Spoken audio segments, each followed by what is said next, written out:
The Bible says we live and move and have our being in God. That's Acts 17:28. Well, that means that then God also lives and moves and somehow is seeking to be in us. And I think the image that's best for me anyway is kind of like that of a cell in our bodies, that we're kind of like cells relative to God.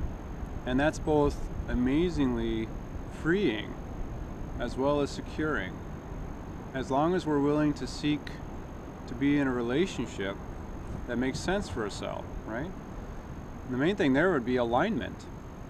That's a big part of the rest that works, is trying to seek to move into that alignment. It's like Jesus was inviting us to, right? All you who are weary, heavy burdened, come to me and I'll give you rest. In other words, come into alignment with me in this way, in this truth of living, represented by a yoke in that case.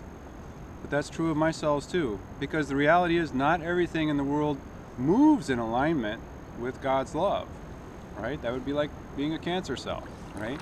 And so how to make sure that we're in alignment with God's love, working with everybody else, working with the body, working with the larger being of love.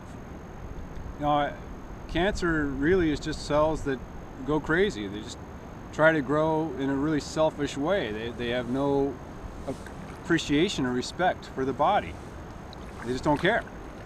Well, that's what we want to avoid, right? And then rocks, of course, don't go well with the flow of the river. I'm coming up on some here, so it might get a little bumpy. It's how to work with that whole situation and be about love ourselves and go with the flow. Go around those rocks, right?